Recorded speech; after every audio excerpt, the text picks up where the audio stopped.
Thank you for tuning in to Movie Geeks United. Fans of 70s cinema are in for a treat. In this episode, we speak with Jonathan Kirshner.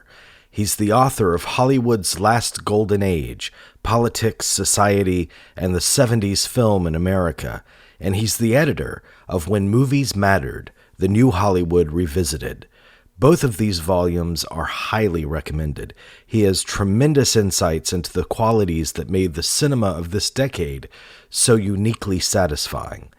In this conversation, we discuss Bob Rafelson's 5 Easy Pieces and The King of Marvin Gardens, as well as Roman Polanski's Chinatown and Robert Altman's The Long Goodbye. Enjoy. You still have the Vietnam War.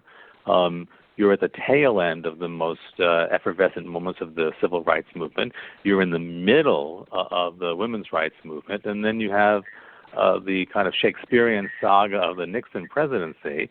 And people can't help but kind of look around and be influenced by that.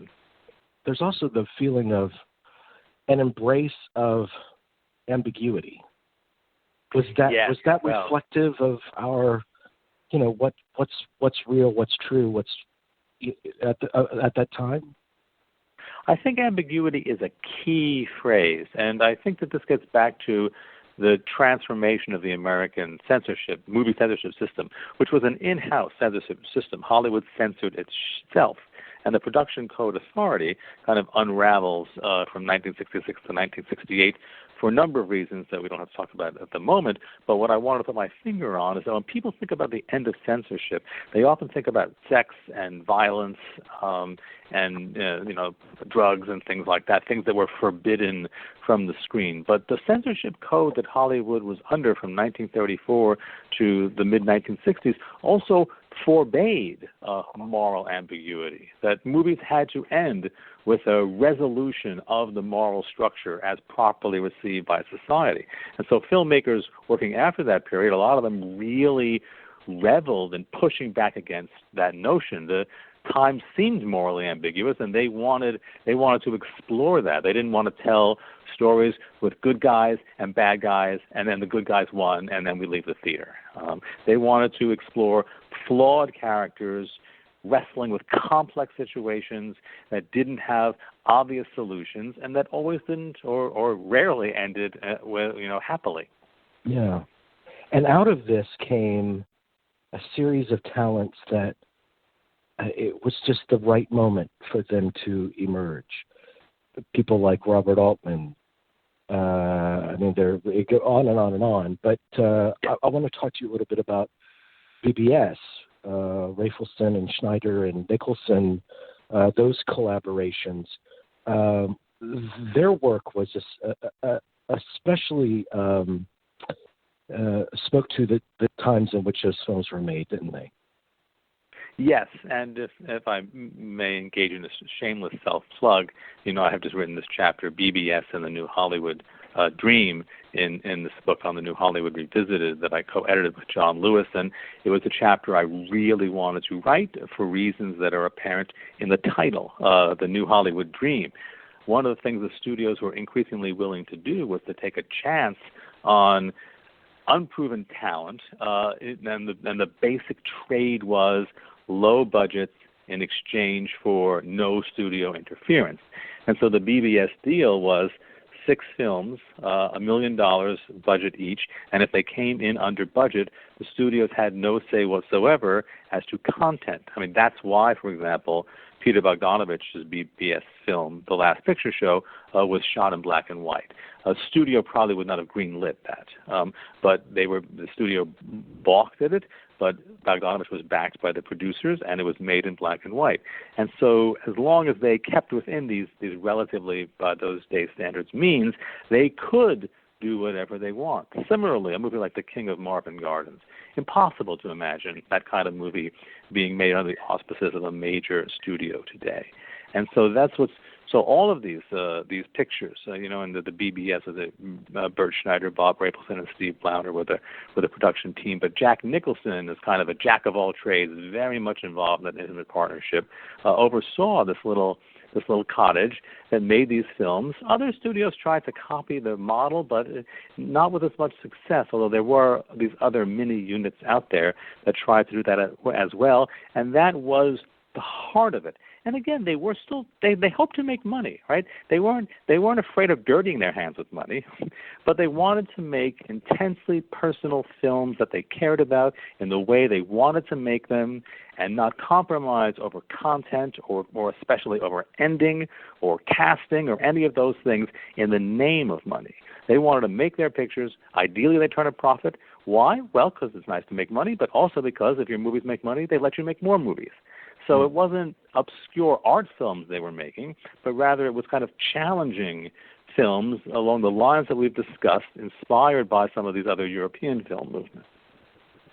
Yeah, and tell me a little bit about, share with me some of your insights about Five Easy Pieces, and specifically how it reflected the American male at that time. There seemed to be a sense of alienation in a lot of these films at that time.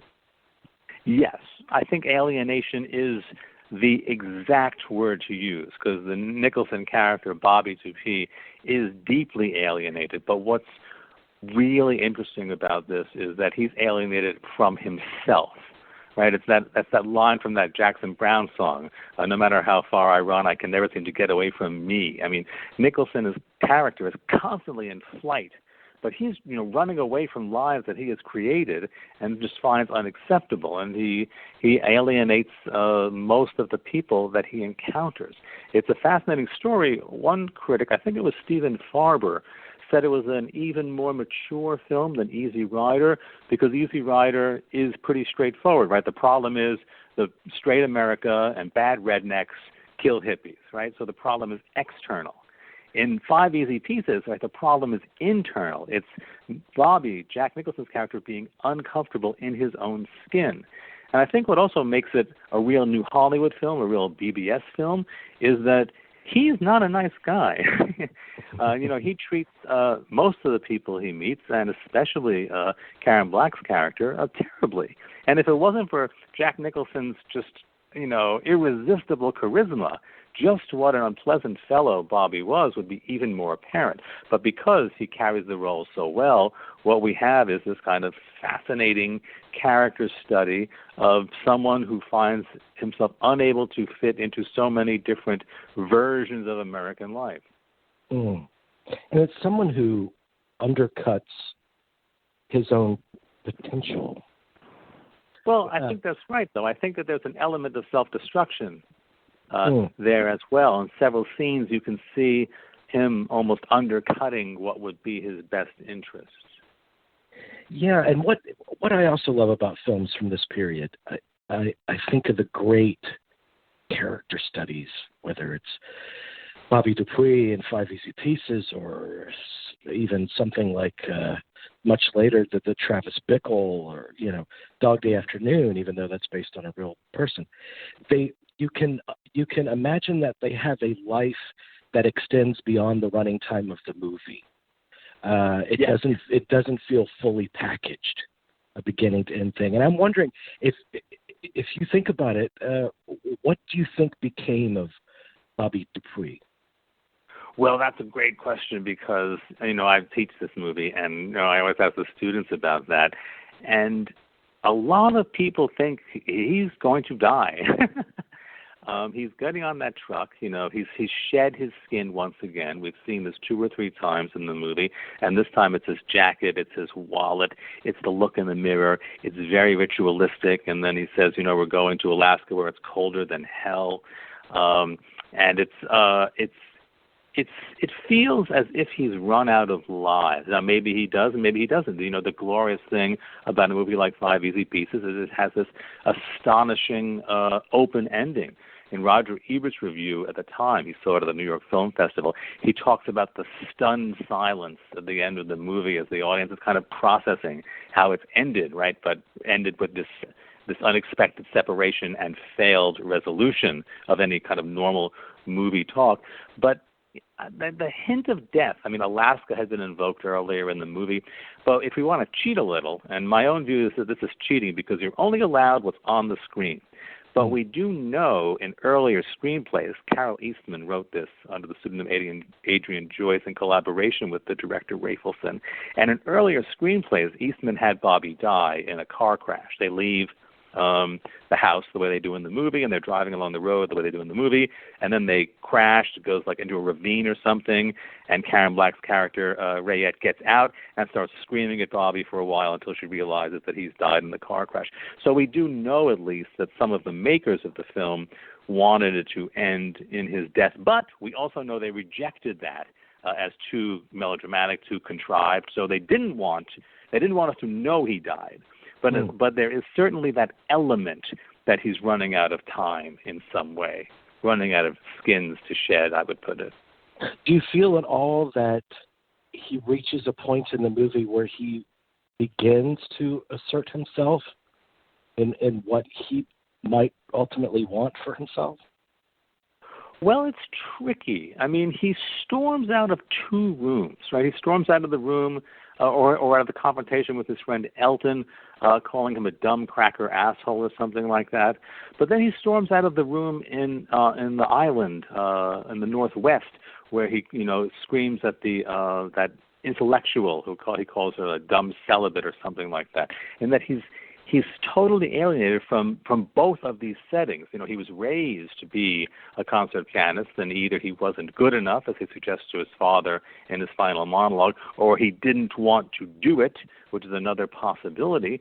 But was he grasping towards something? I think we would find that in his pursuit of the Susan Anspach character, that there might be a more mature relationship. She's presented as a rather formidable female character who's in charge of her own agency and her own destiny and what she wants. I think it's a very strong character and a very welcome character. And the scene, the two scenes at the end of the movie, for me, that really matter are he talks to her, Susan Anspach's character, and then he talks to his father, and then he leaves. Her conversation with him is devastating. I mean, so to follow your suggestion that he's maybe finally emerging towards something that he might be, the monologue that she lays on him at that juncture about how a person like him could expect love in return, and then she kind of summarizes what his life has been and what type of person he's been to that moment, is kind of shattering. And I think that's where the movie really ends. She cuts him down. He then goes and has the final confrontation with the mute father, the famous scene that apparently he improvised, and then gets in the car and flees once again. I do think we can see him seeing in Susan Anspach's character perhaps some sort of life that is acceptable to him, but she doesn't see it, at least. I even see the beginning rumblings of it in the most famous scene in the film, which is the diner scene. Yeah, where he seems to be asserting himself and saying, "No, I'm not going to settle. This is what I want." That's kind of what that scene needs to be. Yes, no, it's a wonderful scene and appropriately iconic, and it really reflects that kind of countercultural moment where he doesn't want to have to blindly follow the rules. But cutting against that are two observations. One is that Bobby is definitely not of the counterculture, right? He's kind of a free agent, and the other is, as he says in the car, the two women passengers that they had picked up on the road, they're praising him and patting on the back and saying, "Man, that was great the way you showed her." So it's a very interesting take, at least from his character, on what the meaning of that scene was. But I do think when you're sitting there in the audience, you're with him, you're living with that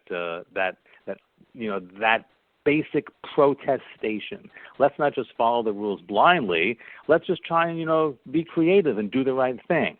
And, there was a lot, the idea, it's not that the 60s generation invented this. Most youthful generations like to think they're rebelling against the staid previous generation. But the idea that kind of the conformity toward rules for the sake of conforming to the rules was certainly something that generation saw itself as pushing back against.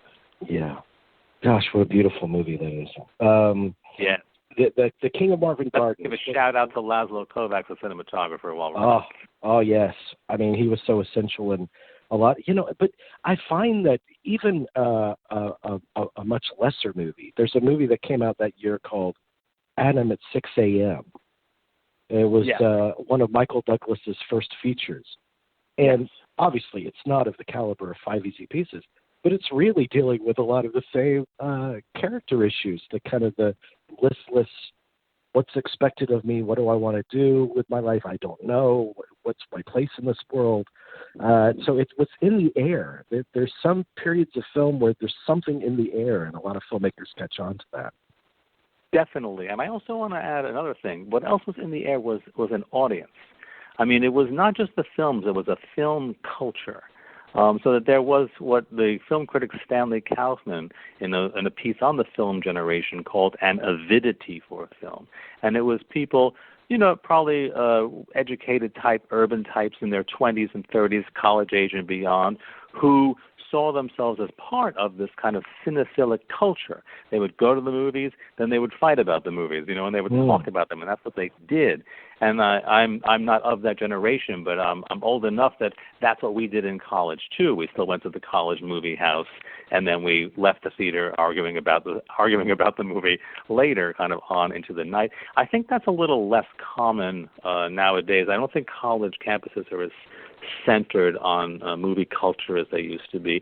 And so one of the things that made this era possible was it's not just the supply side, it's also the demand side, right? There was a large enough cohort that was eager to kind of get deeply engaged in this content. It was also an age in which there were a large number of really interesting film critics and film essayists writing all at the same time. And so there's this ongoing conversation between all of these parties.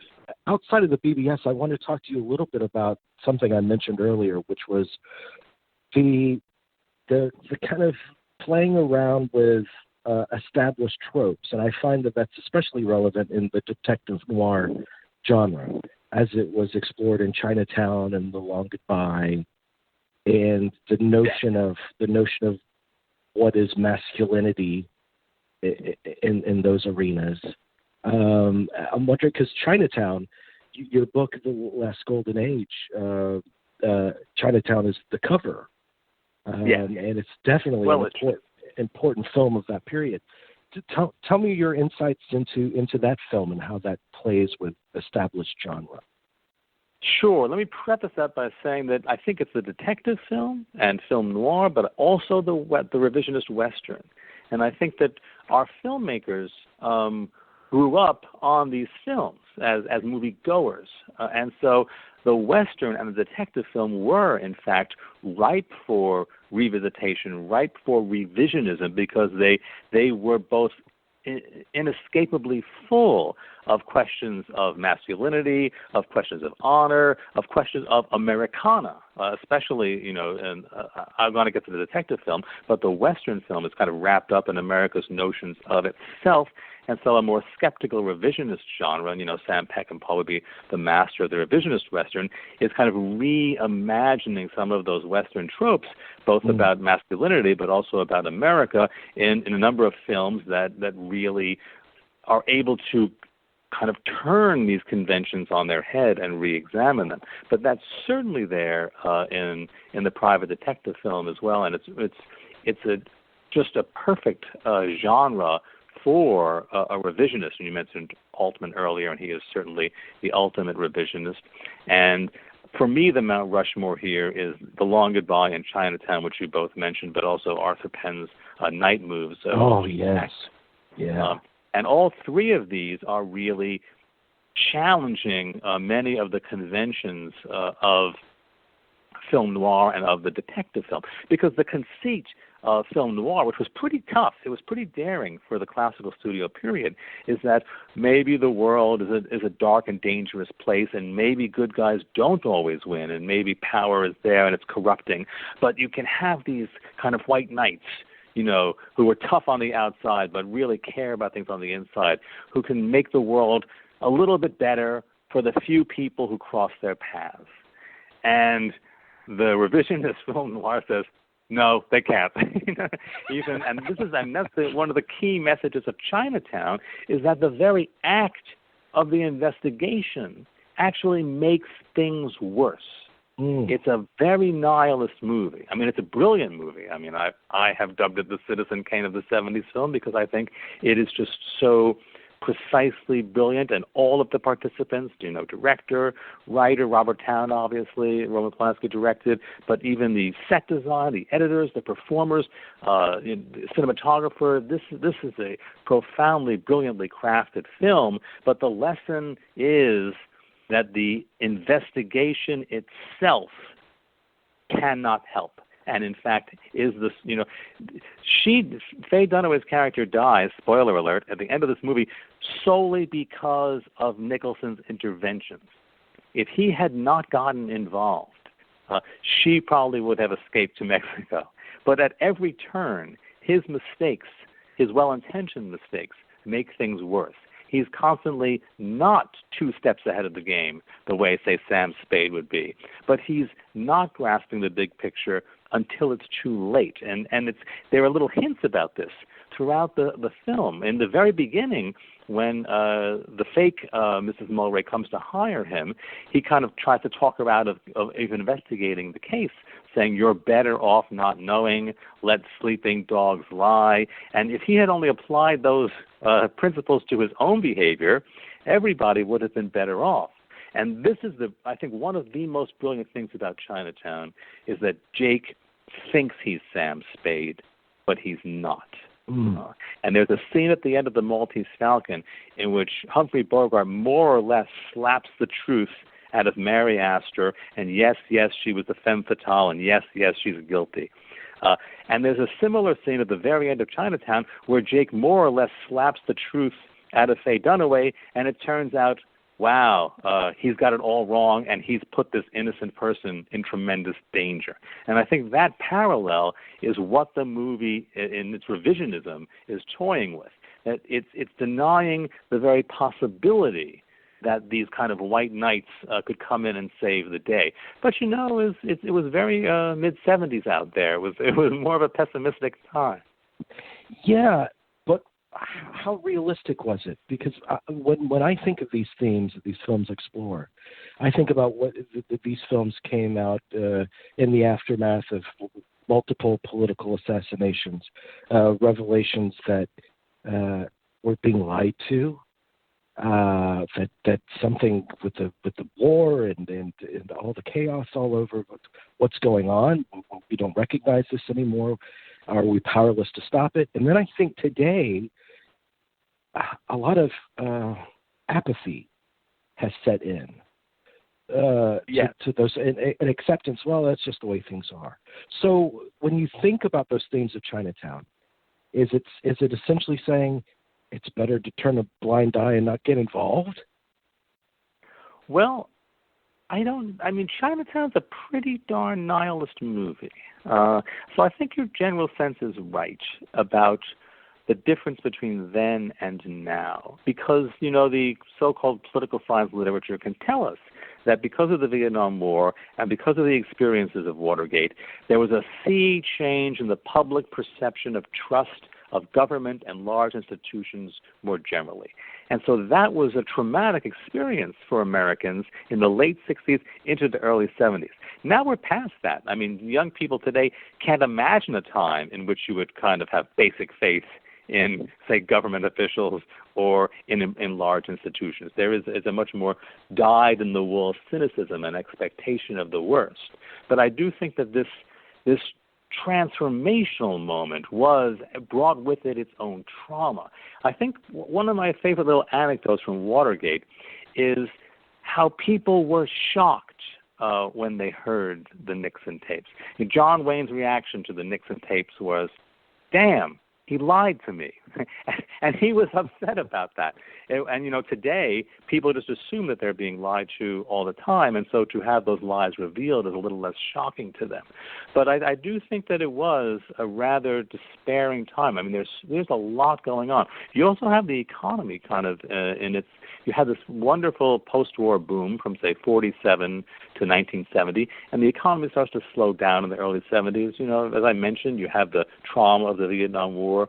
You have the mind-boggling nature of the Nixon presidency. It's too easy today, I think for understandable reasons, to forget just how transgressive the Nixon presidency seemed, simply because we've gone 6 orders of magnitude of transgression beyond that now. But at the time, it was a mind-boggling transgression. And so people were, you had this plethora of paranoid thrillers. You mentioned the detective movies, which I revere, but, we also had the Parallax View, 3 Days of the Condor, films like that, in which the idea that there were these kind of grand conspiracies going on. I think it was a very despairing time. And so I do think Chinatown, I love Chinatown, as you mentioned. I put it on the cover, but I think it is nihilist all the way down. I think it denies the very possibility. I don't agree with this, but I think it denies the very possibility that action can productively be taken. Yeah, and that course that movie takes feels completely true to that film, and especially coming from the perspective of someone like Roman Polanski at that period of time. That's why it feels so personal. I mean, sure, it's a detective film. In many ways, it in spite of the elements that it turns on its head, in many ways you still feel that the movie has a great affection for that classic structure. Certainly. Yeah, and I would say the same for The Long Goodbye, which I think it takes so many chances. I mean, just starting with the casting of Elliot Gould. Yeah. I mean, that's a signal right there. But The Long Goodbye is, I think, revisionist in another profoundly important way, which is the ending when can I ruin the ending? Am I allowed to do that here? Go ahead. When he shoots he kills his friend. That's what the revisionist aspect of the film was about for him, and it wasn't that Philip Marlowe would kill his friend. Rather, it's the betrayal. I mean, Altman always said what Marlowe had going for him, and he's talking about the 40s Marlowe, was that a friend is a friend. And that's the code of ethics. We talk about masculinity. The code of ethics amongst men at that time. And so when his friend comes, now we're back into The Long Goodbye, to his home at 3 o'clock in the morning with bloody hands and says, drive me to Mexico, you do that because he's your friend and you trust him and you know he's okay and you don't ask questions, and then you come back home and the police arrest you and throw you in prison and you don't talk, and that's because of the code amongst men. And so what Altman wanted to take away from the noir ethos, from the detective film ethos, was this code, because in fact his friend had betrayed him. And Elliot Gould, Philip Marlowe, goes around the movie mumbling, "It's okay with me, it's okay with me." Girls doing yoga naked across the way of his house. "It's okay with me." You get arrested for that. "It's okay with me." But the one thing that is not okay with Philip Marlowe is that a friend would betray you. That's the ultimate crime. And so the resolution of that crime must end the way it does. When Gould showed the film to Sutherland, Donald Sutherland, his fellow actor and dear friend, Sutherland's response was, "I see. It's a film about morality." Right? And that's the moral closure of the film. Right? Raymond Chandler fans freaked out because he just murders his friend in cold blood. But if you're not obsessed about the original book and you're more obsessed about film noir and the 70s film, that is the only act of moral closure that takes place in the film. And yet, when I watch The Long Goodbye, I appreciate and agree with everything you're saying about it. But I also see an element of the playful Altman, because he knows what you expect from a Hollywood movie in this genre. And so after that killing at the conclusion, it shows Elliot Gould kind of walking off, and he does like this buoyant jump skip thing. And the movie opens, I think, on like I think it opens on a Hollywood skyline or something. And it ends with that "Hooray for Hollywood." Yes, song. and it's an ironic kind of you thought you were getting this kind of movie, but you didn't. No, I mean, and he's playing with Hollywood convention from start to finish in that movie, having a good time with it, and there's a lot of humor in it. So that's all there. It's a very much a self-referential movie about the nature of the movie business, which a lot of Altman movies are, and there's nothing wrong with that. But certainly it has those very playful elements, and as you mentioned.